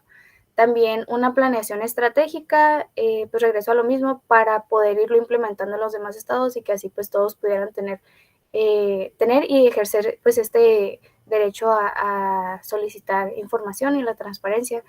Todo esto se basaba en la necesidad de fortalecer la capacidad del instituto, pues ya vimos que pues ya no pasó. Y mi Jocelyn, muchas gracias. Esperemos que ahora que la Secretaría se asumió estas funciones, la Secretaría de Anticorrupción y Buen Gobierno, y aquí en las locales también, pues que rescaten algo de lo que contiene este capítulo, las necesidades y las oportunidades de mejora que tenían. Ojalá que digan, bueno, a lo mejor ya no existe el instituto, pero nosotros podemos asumir esos retos, ¿no? Estas recomendaciones. Y mi Jocelyn, ¿cuál fue el que te pareció más difícil y cuál te gustó más de los capítulos que leíste? El más difícil para mí fue el 26, por lo mismo de todas las alegorías y referencias que hacía el autor. Era difícil a veces captar pues la idea que él quería dar a leer, me acuerdo mucho que uno de los ejemplos que daba era de cómo hacer un pastel de limón. Entonces yo decía como que me estás hablando de un pastel y luego me estás hablando de la implementación de esta normativa, así, del principalismo. Entonces sí, no, batallé mucho para poder pues sacar la información. Me acuerdo que terminé tomando una aspirina. No, es un autor brillante, brillante, investigador, jurista, pero sí son de esos capítulos que exige leerlo 1, 2 o hasta 3 veces. Sí. Ok, ¿no? ¿Y tu favorito? ¿Cuál fue tu favorito? El que más me gustó fue el 25, que habla de la transparencia y el acceso a la información, porque se me hizo algo muy necesario y que muchas veces los mismos ciudadanos, teniendo ese derecho, no lo ejercemos. El de Shelka, sí, tiene razón. Muchas gracias, Simi. Ya cerramos con la que sigue, que es la última compañera, es Karen Areli. ¿Dónde anda Karen Areli? Enciende tu cámara, por favor. Ya volviste. Dice que se le descargó la laptop y no Es que lo dejé prendido ahí, pues se me descargó. Muy bien. ¿Qué capítulos te tocaron, Karen Areli? Me tocó el capítulo 10, 11 y 12. A ver, vamos a buscarlos aquí en el libro. 10. ¿Dónde está? Ok. A ver, el déficit institucional al derecho al saber, de José René Olivos Campos. Él es de UNAM. De hecho, ya platicamos sobre un capítulo que escribió su hija, que era Montserrat, la que está en la Universidad de Guanajuato, igual de brillante. A ver, platícanos de qué trata este. Pues yo, o sea, lo que más se mencionaba era la opacidad y transparencia en la gobernación, que pues opacidad se refiere al ocultamiento de información, la falta de claridad en la toma de decisiones y el desconocimiento desconocimiento público de las acciones gubernamentales, que es algo que pasa muy cotidianamente todavía. Y pues nomás destacaba que a ver, que usan de excusa que hay leyes para la protección de seguridad nacional, como por ejemplo está ay, es que se me cerró. ¿Dónde está el apunte? No te pongas nerviosa, Karen. Espérame. Ok. Dice, además, algunas leyes que en teoría son necesarias, como las de seguridad nacional, protección de datos o secretos comerciales, pueden ser usadas para restringir el acceso a la información pública. O sea, que lo usan de excusa, pues. Y pues esto vulnera la transparencia de información del gobierno hacia la sociedad, que más que nada lo hacen como para que no haya un descontrol o un escándalo, pues, en el gobierno. Y pues en resumen, la transparencia fortalece la democracia porque permite que la ciudadanía supervise el uso del poder y participe de manera informada en los asuntos públicos, que es lo que quieren, o sea, lo que no se está logrando ahorita. Y ya. Ese es el déficit. Ok, entonces vamos al capítulo 11, ¿correcto? Sí, es el de Perú. Ok, por cierto, así como tuvimos a un autor, o una autora, de hecho, de España, el doctor Eloy Espinosa Saldaña Barrera es de la Asociación de Derecho Administrativo de Perú. Él participó virtualmente. Entonces, este es su capítulo. A ver, ¿qué nos platicas? Sí, pues habla sobre que hoy en día se busca que el derecho administrativo en general y el proceso administrativo en particular se encuentren dirigidos a la protección de los derechos de administradores, respetando para ello parámetros constitucional y convencionalmente establecidos. Y pues también menciona que en Perú no se cuenta propiamente con jurisdicción contenciosa administrativa y pues se han ido creando juzgados y salas especializadas en la materia, pero pues solo son palabras, no ha habido algo así en la realidad, pues. Y pues también se me hizo interesante que mencionó que para la revisión de los contratos administrativos en Perú, la vía ordinaria es el arbitraje previsto en la ley. O sea, que usan eso, no, ¿qué? Que usan la vía ordinaria siempre para ese tipo de temas. Ok, no en el administrativo. Muy bien. ¿Te falta un capítulo? ¿El 12? Sí, 12. A ver. Ahí ese fue el que menos entendí. El capítulo 12 ya forma parte de otra parte, de la segunda parte, y este es de casa, es del doctor Luis Javier Garavito Torres. A lo mejor algunos lo conocen porque les dio derecho que da contratos y también da derecho mercantil, ¿no? O procesal mercantil, creo. Entonces, sí, a ver, platícanos, ¿es el que más trabajo te costó? Sí, no lo entendí. Pues apunté que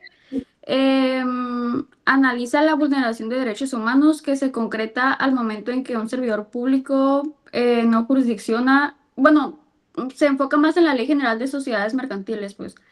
Y ya de lo que sí entendí, pues menciona que en un artículo de esa misma ley, las personas físicas, que dice que son aquellas que constituyen con una o más personas físicas, pero eso mencionaba que vulnera a las personas morales porque no las deja incluirse en el SAS, que es la Sociedad por Acciones Simplificadas. Entonces, decía que había como controversia porque no dejaba a las personas morales incluirse en eso.